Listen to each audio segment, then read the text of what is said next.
Contractility of the muscles in different parts of the circulatory system affect the functioning of the entire system in different ways.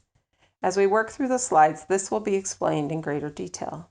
A key concept of the circulatory or cardiovascular system is the concept of cardiac output and its relationship to resistance in the blood vessels and blood pressure, or the force of blood as it leaves the heart. Mathematically, this is expressed as CO equals HR times stroke volume, where CO equals cardiac output, HR equals heart rate, SV equals stroke volume. Basically, the heart is two pumps connected by a series of pipes or blood vessels. The right side of the heart pumps blood to the lungs for oxygen, pulmonary circulation, and the blood flows back to the heart to be pumped out to the body by the left side of the heart, systemic circulation.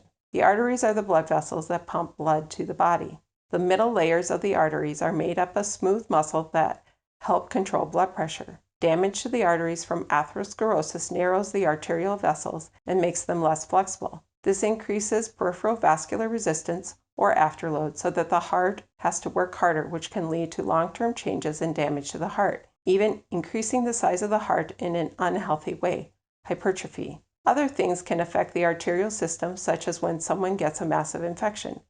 When that happens, the blood vessels can become leaky, often referred to as third spacing, and the pipes lose fluid. In other words, blood vessels leak fluids into interstitial spaces. This results in a decrease in the amount of blood or fluid returning to the heart, or decreased preload. The heart pump does not get stretched enough, and the blood pressure and cardiac output drop. The reverse can also happen, as in the case of too much fluid in the blood vessels. In this scenario, the heart muscle is overstretched and cannot pump effectively, or increase preload. The heart muscle itself can also be damaged. Some of the ways that this can happen are infection. Heart can become enlarged, as in myocarditis, and the pump does not work efficiently. Coronary artery disease or atherosclerosis stiffens the blood vessels of the heart itself. Acute myocardial infarction or heart attack.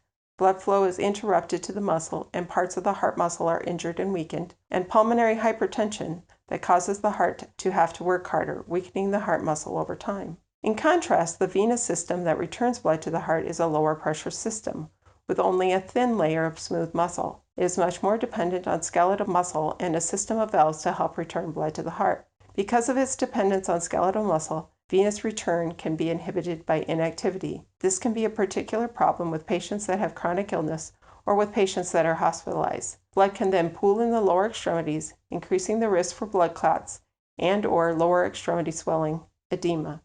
You may have noticed this in individuals that have chronic health problems, including obesity. As with all of the systems of the body, everything is interconnected, with dysfunction in one part of the system leading to dysfunction in other parts of the system.